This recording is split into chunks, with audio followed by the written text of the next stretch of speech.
E, gente, vocês me pegaram no flagra, não foi? Poxa, é que eu tô com muita fome hoje. E sabe, hoje me deu inspiração.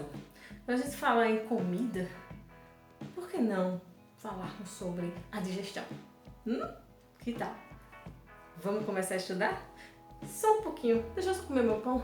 E aí a gente vai estudar bastante e aprender como é que funciona a digestão do nosso corpo. Daqui a pouco a gente vê.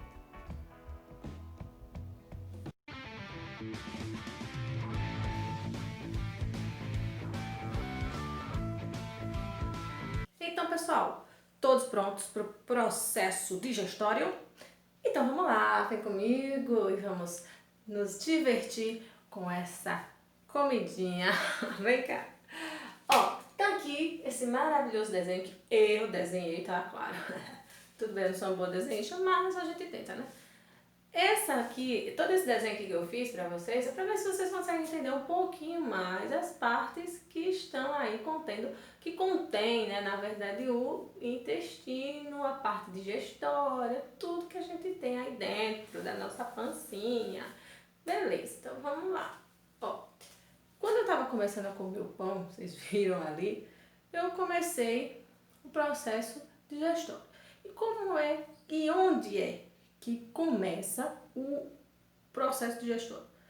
Bom, ele vai começar na parte da boca e aí a gente tem as estruturas aí que estão presentes que vão ajudar a você começar a digerir. Primeiro, o processo de digestão significa você transformar macromoléculas em micromoléculas. O que é isso? Você tem partes grandes de alimento que você pode quebrar, fragmentar em partes menores, até porque aquele pão ali que eu comi, você não vai mandá-lo inteiro para todas as células do teu corpo. Ele tem que ir totalmente fragmentado, transformado em substâncias que serão levadas através da corrente sanguínea. Então não é um processo tão simples assim, né? Só comeu e já vai para lá. Não, você tem todo um processozinho, até porque, veja, quando você vai tomar vitamina, você não toma a fruta, você toma ele todo triturado, então tem que passar por alguns processos para isso acontecer, né? Então vamos continuar aí a situação. Comi, primeira coisa que eu fiz foi mastigar, então vamos lá, dentes. Os dentes são importantíssimos porque é ele que vai fazer a mastigação, ele vai triturar todo o alimento. Língua também faz parte porque ela vai fazer isso aqui, ó, movimentar todo o alimento que está dentro da tua boca, certo? Para um lado e para o outro. Importante mastigar bastante para que esse alimento seja realmente todo trituradinho. E outra parte importantíssima é a saliva. E vocês sabem que quando você fala em comida, a boca já começa a salivar, não é isso? A saliva é produzida por glândulas salivares. E a gente tem 3 tipos de glândulas salivares na boca. Eu coloquei aqui alguns exemplos, tá? Coloquei as glândulas parótidas, que ficam próximas à orelha, aqui, ó. Nós temos as glândulas submandibular, que está na parte da mandíbula, aqui abaixo. E, um pouquinho, né, assim, e aqui, ó, sublingual, abaixo da língua. Essas glândulas são importantes porque elas vão produzir a saliva. E a saliva, ela contém enzimas. Que é isso? Enzimas, toda vez que você ouvir o nome enzima, você vai saber que é para quebrar alguma coisa, tá? Então a enzima vai ser utilizada para quebra do amido. É o amido que está no pão, que está no arroz, que está no macarrão, que está num montão de alimentos aí que a gente encontra, tá? Então na boca já começa a primeira parte digestiva, né? Que a gente vai falar, que é a quebra do amido e também de várias partes serem quebradas em menores partes, tá? Então quando você começa a mastigar, você percebe que esse alimento, ele vai então ser levado até o céu da boca pela sua língua. Esse alimento já está totalmente misturado à saliva, hidrolisado, que é isso? A saliva faz a hidrólise do amido, né? Então ela vai estar com o amido todo hidrolisado. E a língua vai fazer esse movimento aqui, ó, para cima, para o céu da boca, que a gente chama de palato. E é lá no palato que ele será então mandado aqui, ó, para dentro. Então, ó, essa parte aqui que vai mandar o alimento para dentro já vai chegar na faringe, tá? Então, chegando na faringe, aqui você já tem um encontro entre as vias respiratórias e as vias digestórias. Então, nesse local tem que ter muito cuidado, porque na hora que você for se alimentar, você não pode estar falando, porque você tem um encontro das duas vias e aí você tem as aberturas, você tem a parte da traqueia, a parte da laringe, né, que vai levar para a traqueia, e você tem a parte da faringe que vai levar para o esôfago. Opa, então a gente tem que ter muito cuidado aí, na hora de comer.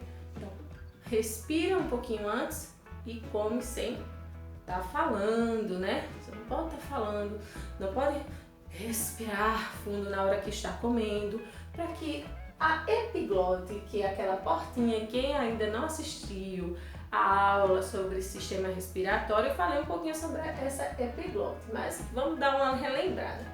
Ela faz isso aqui, ó, ela abre e fecha. Então, na hora que você está se alimentando, essa epiglote, ela vai tapar as vias aéreas. Então, ela tapa aqui a laringe e não vai ser levado para a traqueia todo o alimento. Então, você não vai se engasgar. Tapou, o alimento vai descer, ó, da faringe, ele vai descer pelo esôfago, que é um tubo, né, que vai levar todo esse alimento aqui até o estômago. Mas como é que esse alimento é levado? Porque eu já engoli.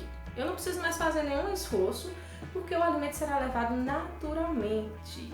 Como é que ele é levado naturalmente? Deixa eu pegar aqui um exemplo para vocês. Eu peguei aqui a minha calça. Você pode fazer em casa, isso aqui é bem pedagógico, aparecem vários exemplos de livros. E um papelzinho, tá? Amassei e vamos colocar. Isso aqui, ó, foi todo o alimento que já foi transformado na minha boca, né? Saliva e o alimento triturado, a gente já vai chamar que aqui é o bolo alimentar. E esse bolo alimentar ele será colocado na nossa boca e depois vai passar para a faringe, tá? Então vamos fazer mais ou menos esse exemplo, como é que acontece, então beleza. Dá pra ver que você tá com o bolo alimentar aqui, né? Olha o que vai acontecer, deixa eu passar pra cá. É o esôfago e ó, ele vai apertando, apertando, apertando, tá vendo? Até o bolo alimentar, ó, e descendo. Pronto, esse é o movimento. Veja que eu fiz esse movimento aqui com as mãos, tá vendo? É o movimento peristáltico. Beleza, esse movimento peristáltico leva o alimento involuntariamente até o estômago. Antes de entrar no estômago, existe uma aberturazinha aqui que é um esfíncter, tá? Esse esfíncter, a gente tem alguns aí no corpo que ajuda a fechar o estômago depois que o alimento entra, tá? Quando o alimento entra, ele se fecha e não deixa mais com que o alimento volte. Ah, então é por isso que eu posso comer de cabeça para baixo e o alimento não vai voltar. Não, não volta mesmo não. Você pode comer de cabeça para baixo, o alimento não volta, porque ele está preso. Não desce. Não, quer dizer, não volta, né? Então, beleza. Chegando no estômago, aí você vai ter outro processo de fragmentação desse alimento. Só que aí a gente vai falar de quebra, né? Transformação. Por quê? Porque no estômago todo mundo sabe que ele é ácido, né? Ele produz um ácido ali, um ácido estomacal, né? Que as pessoas falam bastante sobre ele. Esse ácido estomacal é produzido por células que estão presentes aí na parede do estômago, né? No tecido, né? Que reveste o estômago, que também produz outras substâncias, não é apenas o ácido. Você tem sais que são produzidos, você tem água e você tem enzimas. Mas falando diretamente, que enzima é essa? É a pepsina, que ela é importante para quebrar, tentar fragmentar o que? Todas as proteínas. Você comeu aquele pedacinho de carne muito suculento e você sabe que na boca não conseguiu ainda digerir, é claro, a amilase salivar não conseguiu digerir esse alimento, né? A proteína. Então no estômago começa então a digestão desse tipo de alimento, no caso a proteína, certo? Todo esse alimento que você ingeriu, que está lá no estômago, começa então a ser formado junto com todos esses líquidos que foram produzidos e substâncias, a gente chama de quimo, tá? A partir do momento que ele está sendo transformado no estômago, a gente não vai mais chamar de bolo alimentar, a gente vai chamar de quimo, beleza? Tá. Então, veja só, no estômago, a gente tem esse ácido que ele é corrosivo, porque ele vai destruir essas proteínas e outras substâncias que a gente engole. Porém, para o estômago, ele não é, digamos que, maléfico. No nosso estômago, nós temos uma mucosa que é produzida que neutraliza, né? Não deixa com que o ácido destrua as paredes dele. Mas tia Larissa, eu vi e li algumas coisas falando sobre gastrite. E ela é provocada justamente pelo ácido estomacal. Mas por que a senhora diz que o estômago ele tem um mecanismo de proteção e ele deixa que isso aconteça? Veja, ele vai deixar que isso aconteça porque você não está tendo uma alimentação saudável ou você também não está se alimentando nas horas corretas. Porque quando a gente não se alimenta na hora correta, o seu estômago ele vai produzir o ácido estomacal. Ácido clorídrico, né? Chamado de ácido clorídrico. E esse ácido clorídrico, quando entrar em contato com a parede do estômago, vê que não tem alimento nenhum ali, mas ele está acumulado. Então ele vai começar então a corroer sim a parede. Mesmo tendo essa mucosa protetora, ela não vai segurar por muito tempo esse ácido, já que não tem alimento ali dentro. Então se alimentem bem, tenham regularmente seu horário de refeição para que isso não aconteça e não passe de uma gastrite para uma úlcera, né, que é a formação então de grandes feridas no estômago que dói muito e é perigosíssimo, tá bom? Então voltando para o estômago, depois que esse alimento foi misturado ao suco gástrico, que é a mistura, né, do ácido estomacal com sais, a água e as enzimas pepsina, você vai ter o bolo alimentar transformado em quimo e ele vai passar então aqui pela parte inicial do intestino delgado. Aqui no intestino delgado, ele vai começar a receber substâncias que também vão ajudar na quebra de outras substâncias que o alimento que a gente ingeriu tem. Então, qual? Pessoal, o fígado, ele vai produzir, a gente chama de glândula anexa, né? Ela é um órgão, tá? A gente chama de órgão, mas é uma glândula anexa que produz substância. Então, o fígado vai produzir a bile, que é um líquido esverdeado, que será então armazenado na vesícula biliar. Olha esse saquinho aqui. É uma mochilinha que guarda a bile que foi produzida ali dentro do fígado. E essa bile serve para quê? Ela serve como um detergente. Ela emulsifica todas as gorduras. Então, ele vai ajudar a emulsificar gorduras. Mas quem tem pedra na vesícula é por quê, tia? Pedra na vesícula porque a pessoa provavelmente se alimenta de muita gordura e o fígado não conseguiu destruir alguns sais que são de colesterol, por exemplo, né? Sais de colesterol, eles não são solúveis, então houve um acúmulo e esses sais serão acumulados então na sua vesícula biliar. Você vai ter que fazer uma cirurgia e tirar essa vesícula biliar. Infelizmente, vai ficar sem a bolsinha. Vai continuar produzindo bile, porém você não tem um lugar de armazenamento. Então vai ser liberado aos poucos, não com muita frequência quanto quando você tinha um saquinho para armazenar, tá? Beleza, então você já teve a produção do detergente, né, que vai destituir a gordura, ok? E você também vai ter substâncias que o fígado produz, né? Você sabe que o fígado produz várias substâncias importantes. Ele é conhecido por também fazer a filtração do nosso corpo de substâncias tóxicas. O fígado ele faz isso. Ele vai inibir as substâncias tóxicas. Mas quando você está utilizando de muitas substâncias tóxicas, ele também não vai conseguir ter eficiência suficiente por conta da demanda que está sendo demais, tá? Então tenha cuidado com essa questão de produção, de utilização de substâncias tóxicas. tá? Medicamentos, álcools, etc. Ó, passando um pouco mais, você vai ver que eu fiz uma estrutura, né, avermelhada, que é isso, é o pâncreas. E o pâncreas é muito importante para a produção de insulina e glucagon, que também é algo de extrema importância para o quê? Para a questão da diabetes, né, para você ter uma regularização da glicose no teu corpo, tá? Além do mais, o pâncreas produz o suco pancreático, que é um suco que contém várias enzimas e que também ajuda a inibir aquele ácido estomacal que foi produzido aqui no estômago, tá? O ácido clorídrico. Ele consegue inibir toda a ação dele para que esse alimento seja levado para o seu intestino delgado. Então tem que ter muita atenção aí, né?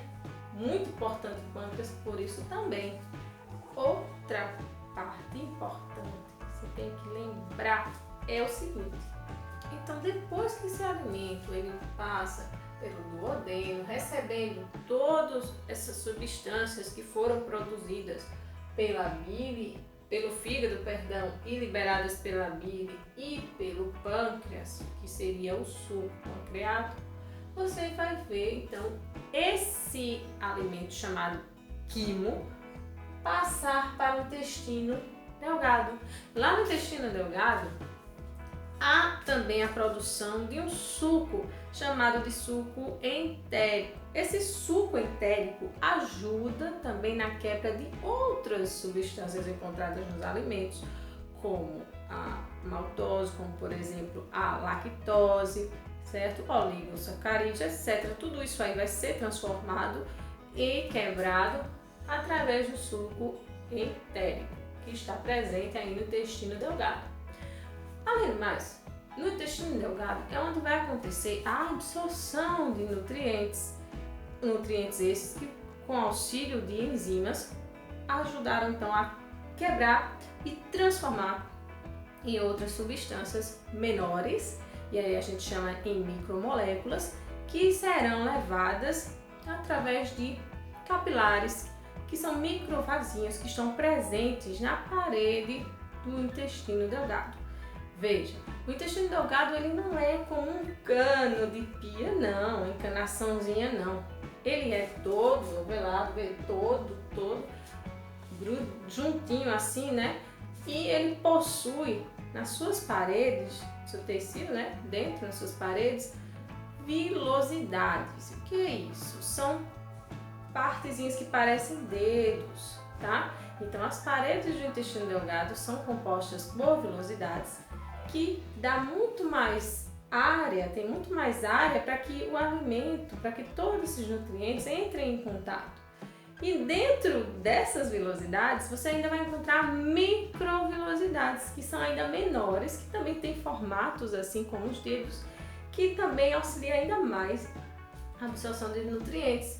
E aí esses nutrientes passarão por capilares bem fininhos, né, capilares, e vai passar os nutrientes para a corrente sanguínea. É aí no intestino delgado que você tem então a passagem por difusão de nutrientes para o sangue, que aí vai ser levado para todas as células do seu corpo. Então veja como é o mecanismo, né? É todo um mistério, é todo um processo muito longo, mas que ele consegue ser feito durante o dia, né? Então vê só. Então você, depois que conseguiu esse alimento químico passar para o intestino delgado, lá no intestino delgado, ele também vai conseguir absorver 90% da água que esse alimento tinha. Depois disso, ele vai passar aqui pelo seco, que seria a parte final, né? Até chegar na parte inicial do intestino grosso.